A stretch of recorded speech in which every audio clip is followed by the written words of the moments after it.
Reconstruction today, and we're going to be thinking about the details of the Congressional Reconstruction Plan. But before we get there, we have to talk about sort of Reconstruction that came before. So you should notice that the dates on this slide for presidential Reconstruction began in 1863. Why is that noticeable? Because it's during the Civil War itself, right? So we need to remember that the process of Reconstruction begins as soon as the Union Army takes over a new territory, right? So when they have control over the southern tip of Louisiana, when they're controlling the eastern like sea islands off the coast of South Carolina, what do they do with these territories? Are they going to provide for the slaves? Do the slaves hire the former slaves? Do they have to work? Or what are they going to do to the like civilian Confederates who were sort of left there? There are all these big questions. And so this is one of my favorite Lincoln quotes. And it comes from his second inaugural address, which he gave just a few weeks before he died. And he says this: with malice toward none, with charity toward for all, with firmness in the right as God gives us to see the right, let us strive on to finish the work we are in, to bind up the nation's wounds, to do all which may achieve and cherish a just and lasting peace among ourselves and with all nations. So Lincoln's big priority here is going to be unity, right? He wants to put the country back together. And frankly, it's an important one, right? Nobody wants the war to last any longer than it has to. Nobody wants the South to like rise up again in the future, although that was unfortunately John Wilkes Booth's goal in his assassination of President Lincoln. So Lincoln's goal is going to really be lenience. He wants to incorporate the South as quickly as possible. And for a moment, we need to consider what that means. So everyone remembers Lincoln as the great emancipator, right? The freer of the slaves, this paragon of American equality or whatever. But don't forget, when Lincoln campaigned for office, was he saying that we needed to abolish slavery? No, he campaigned saying we should do what? Simply stop the expansion of slavery. And in fact, some of Lincoln's earlier writings, early in his presidency, he talks about how emancipation would be a terrible idea, and about how slaves couldn't be integrated into society and were, incapable of living on an equal basis with everyone else. They'd be like a drain on the country. I mean, he's not in favor of emancipation. But as his time goes on in office, the Confiscation Acts and his ability to witness like the service of these black regiments like the Massachusetts 54th, he's going to gain sort of a better appreciation for what it means to be free in America. And that will lead into his Emancipation Proclamation. But even then, I mean, the Emancipation Proclamation is pretty celebrated, but what did it say? It was like, hey, South, you want to keep your slaves? Cool, come back to the Union. No? You won't? Okay, well, fine, I guess I'll take your slaves. I mean, that's the message we were sending. Which is definitely not that getting rid of slavery is a pretty big priority, right? This is a last-ditch effort of war. But again, the war drags on, and Lincoln does eventually come to believe that emancipation is the thing that we need to do. He will ultimately be one of those who is pushing for the 13th Amendment, because he believes the Emancipation Proclamation itself is unconstitutional outside of war. So he thinks that once the war is over, the Emancipation Proclamation will be rescinded. So he wants the 13th Amendment. But outside of that, is Lincoln going to be interested in spending a whole lot of political capital on trying to create equality or find justice for freed blacks? No, because that's never really been his goal. He didn't want to fight a war for civil rights or equality. He was fighting a war for the country's government and for union and for the idea of the rule of law. And so we just need to remember that civil rights were not Lincoln's priority. And his plan really does reflect that, because it was really, really lenient. This is just an interesting political cartoon. So here's President Lincoln depicted as a rail splitter, because he had at one point in his life been a rail splitter. And his vice president, Andrew Johnson, was a tailor by trade, so he's usually shown sewing things. But so Lincoln's plan, or presidential Reconstruction, is often called the 10% plan. And so this gets implemented as early as 1863. And here's what he says. He wants 10% of the number of people who voted in the election in 1860. So if we're trying to reincorporate Louisiana, and let's say 1,000 people voted in Louisiana in 1860, then he wants 10% of them, 100 of them, to sign a loyalty oath. Now, this is not what we call an ironclad oath. We'll get to that in a minute. This is an oath that simply says, I swear that I will uphold the Constitution and be loyal to the United States. So this is an oath of future loyalty. I will be loyal to the country. And then the state has to pass a constitution, a state constitution, that recognizes emancipation, so that gets rid of slavery. And then hooray, they're back in. They can join the country. And in fact, right after the Civil War, both Louisiana and Arkansas are readmitted under Lincoln's 10% plan very quickly, because those territories had been really heavily occupied during the war by Union troops, so they're very quick to be readmitted to the Union. So there's no disqualification for Confederates. There's no requirement for any major economic change. This is all very and it's a tiny number, only 10%. Can you imagine? Only 10% of the state is going to be willing to sign, not 10% of the total people. You might be thinking, oh, well, women and children, no. Only 10% of the adult males are going to sign this oath, and we're going to be like, cool, come back in, be a country, have voting rights in Congress again. So Lincoln's plan is very lenient. But Congress doesn't like Lincoln's plan. Congress thinks this is going way too far, that don't you realize these people committed treason? And so Congress is going to propose a plan called the Wade-Davis Bill in 1864. And the Wade-Davis Bill, which is created by these radical Republicans. Now, we call them the radical Republicans like a special group unto themselves, and they are, but they're not a separate party. They still operate within the Republican Party. They're just like a sort of subgroup within the Republican Party that tend to have very strong feelings about establishing rights for freedmen. Basically, radical Republicans are going to argue that this war was fought for freedom, and that we owe it to the former slaves of the country to incorporate them, and that the South has to pay. The South has to be punished for the division and the pain and the horrors they brought to our country. So a lot of you are writing and not listening, which is a problem. So these radical Republicans that we've been talking about, they're going to propose this Wade-Davis Bill, which is sometimes called the 50% plan. But I want you to be careful to, first of all, not forget that it's called the Wade-Davis Bill, but also to remember that it goes beyond just percentage change. Sometimes when we think of them as a 10% and 50% plan, we think that that's the only difference, like the number of people they wanted. But in reality, there are much more fundamental differences here. So first, it does require 50% of the people, the 1860 voters, to sign an oath. But it's not even the same oath. Lincoln's oath was an oath of future loyalty, right? I will uphold and be loyal to the Constitution.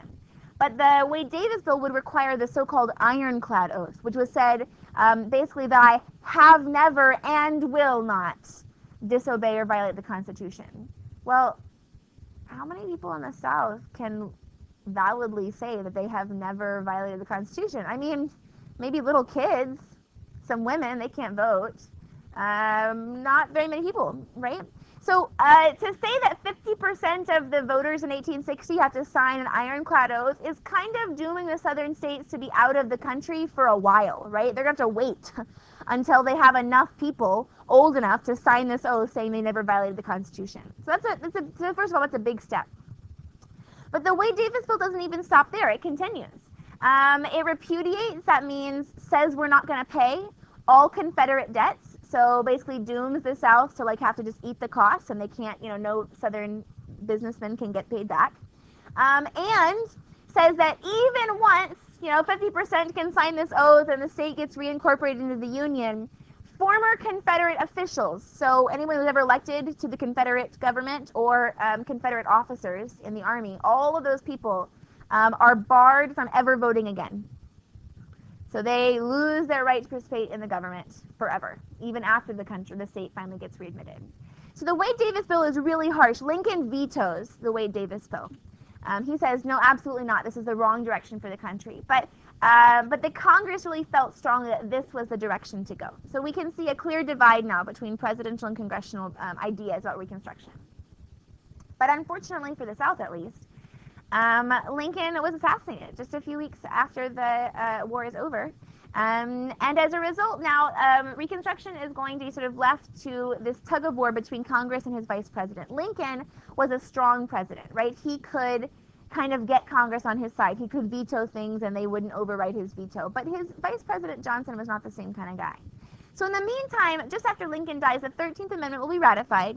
And now across the country, slavery is illegal. There's no question about it anymore. This is part of the Constitution. And so now we're going to add to the terms of Reconstruction the requirement that southern states ratify the 13th Amendment. This is kind of interesting because at several points, several northern states had yet to ratify the amendment while we forced southern states to do it, which I think is interesting. Yes? Good. So then Andrew Johnson, Lincoln's vice president, is going to sort of assume office after Lincoln is assassinated. And he has a very interesting record. You'll notice here that he's labeled as a Democrat from Tennessee. It's because when he tries to run for re-election, he runs as a Democrat, despite the fact that Lincoln was Republican. He does not win re-election. But he definitely was not the same kind of Republican as Lincoln. And he really is not seeing eye to eye with those radical Republicans in Congress. So Johnson is going to be the president. He's really an interesting guy. We discovered in first period, so he was always known as Little Andy. And I thought that meant he was really short, and I thought I had read that, but Mr. Pratt looked it up while we were talking in first period. And as it turns out, he's not that short. He's like 5'10". But compared to Lincoln, who was 6'4", he looked pretty short. So they called him Little Andy. Anyway, Johnson is kind of an interesting character. He grew up really poor, and in Tennessee. So, first of all, he's super racist, right? There's no love lost between Johnson and, like, black Americans. He has no desire to help the freedmen. He's going to veto the Freedmen's Bureau bill repeatedly. Congress passes it over his veto repeatedly. So he's definitely not in favor of, like, supporting rights for freed slaves. He does accept the 13th Amendment. He thinks that's, like, the law of the land now, so let's move on, and we're going to know where slavery is done, but let's not talk about social rights or whatever. Another sort of element of like Andrew Johnson's sort of psyche is that because he grew up so dirt poor, he both hates and desperately wants to be like the planter class, right? Somebody in first period called it like freshman syndrome, you know, like that he has this like angst. You know, he really just has this animosity towards the planters. His whole life, they always, you know, were too good for him, and, you know, they would always make fun of him or keep him out of, you know, as he was growing up, he wouldn't be allowed to do things in, you know, public life because, you know, the wealthy planters and their children would be keeping him out. But at the same time, he desperately wants to be one of them, you know? He wants them to like him. He always just wants their acceptance and their validation.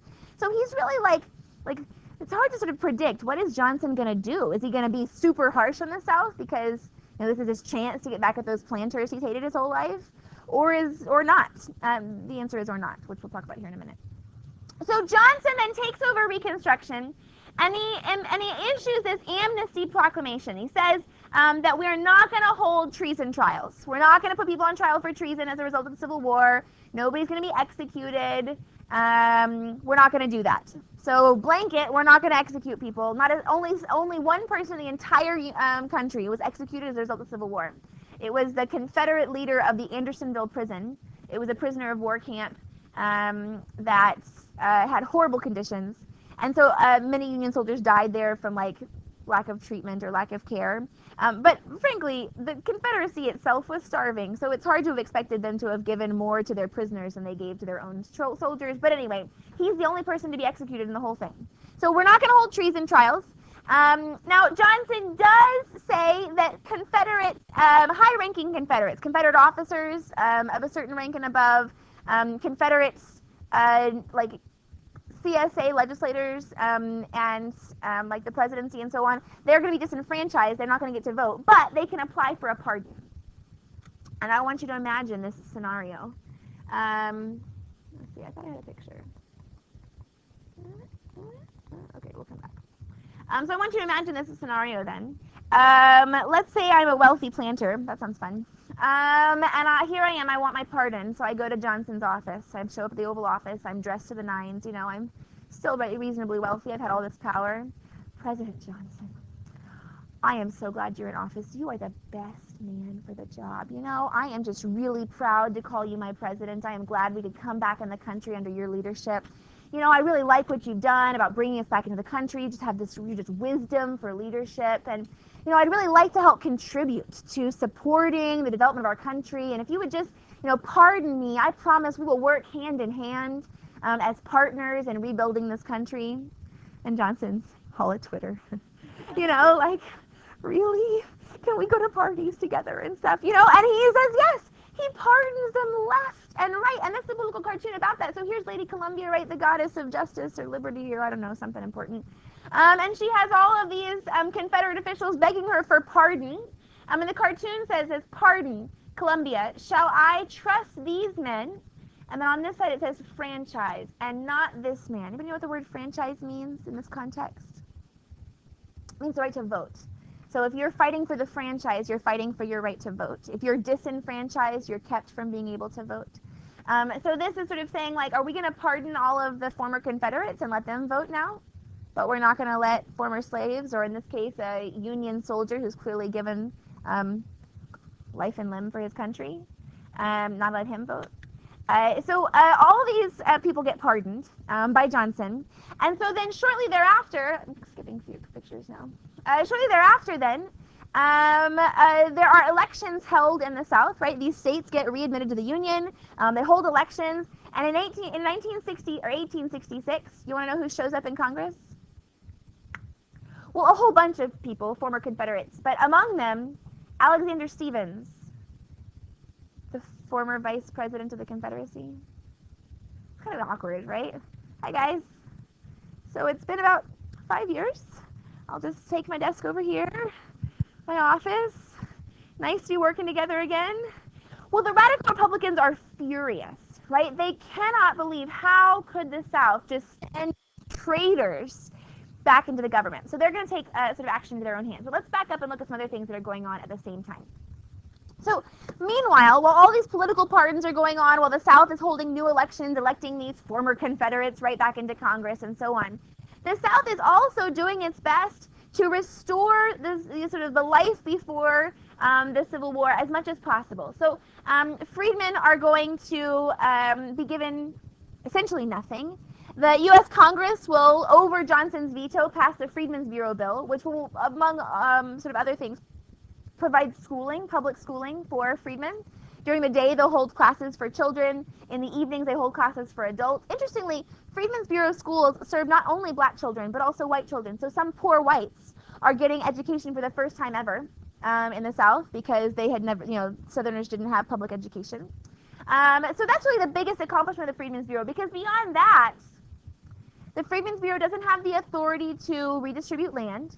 So these former slaves can't, be independent. It can help negotiate contracts, but it's hard to negotiate if you have no leverage at all, right? Like, this is a very one-sided negotiation. The white people have all the power and all the land and all the money, and the black people have nothing and are looking for income, for a way to make a living. And so, there's not much the Freedmen's Bureau can do about that. They have some soup kitchens every now and then, but not a huge amount of direct aid. So the Freedmen's Bureau will be put in action, but will be really ineffective against things like the evolution of the sharecropping system, which is just slavery in another name by most intents and purposes. Now, to start off with, we don't want to make the mistake of saying that slaves would have been better off under slavery, because nobody is better off under slavery, right? For example, although it might look the same, I spend all day long working on the field that the landowner tells me to work in, and he gets to keep all the profits and I get just enough to barely live. That's still pretty rough.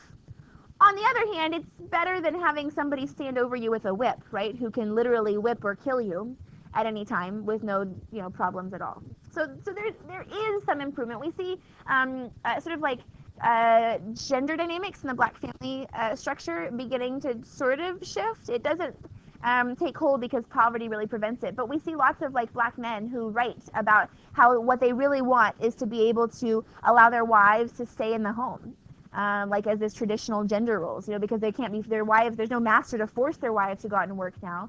So these black men, they talk about how they want to be able to reestablish this sort of gender norm. But so sharecropping continues to exist. Black codes are going to be enacted.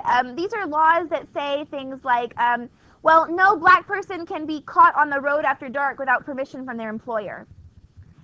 Blacks can't get together in groups of 3 or more unless they have permission from the landowner where they're meeting.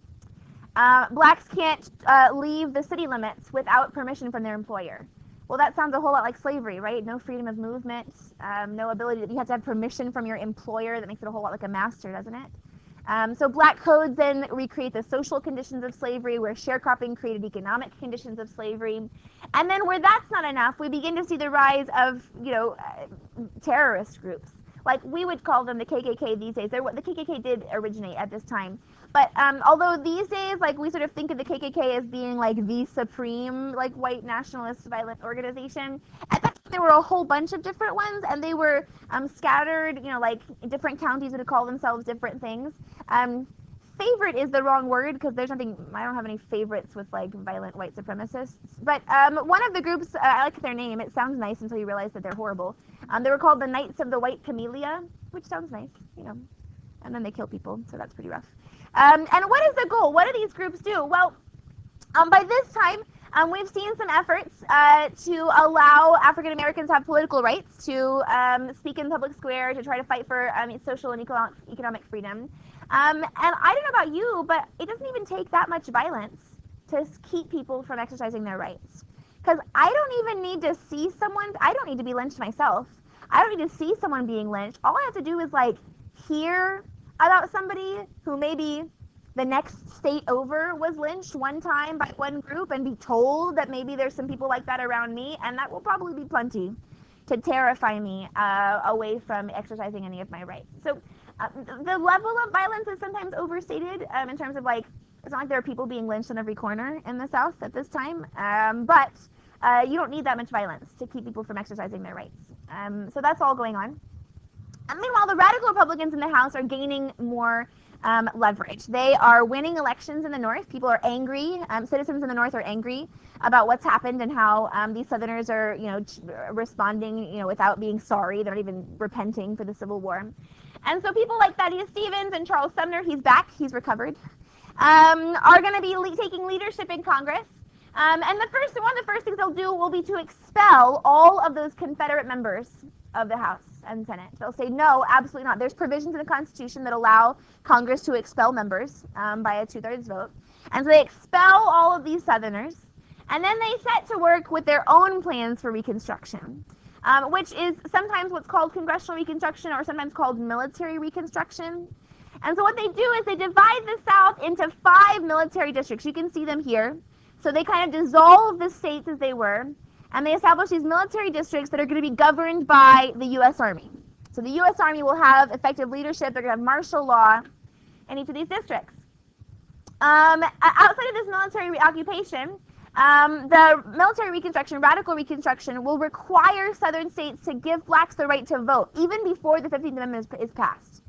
So we'll require them to give blacks the right to vote, and we'll force them to ratify the 14th Amendment, which I read, or which you have read, which provide citizenship for African Americans, as well as barring Confederates from holding office. So these are much stricter terms than Johnson's plan for Reconstruction. So again, radical Reconstruction is going to have military occupation of the South, and meanwhile the South has to ratify the 14th Amendment and allow blacks the right to vote. Now again, I want to remind you, most northern states do not allow blacks the right to vote at this point in history. So we're forcing the South to do this even when the northern states have yet to do so. Now, Johnson vetoes the bill, and then Congress passes it over his veto again. And they have set themselves up now for a really strong struggle, which will really kind of end Johnson's ability to influence policy. And I think we're going to stop there. We have about a minute left, and I want to tell the story of impeachment altogether. So we'll stop right there.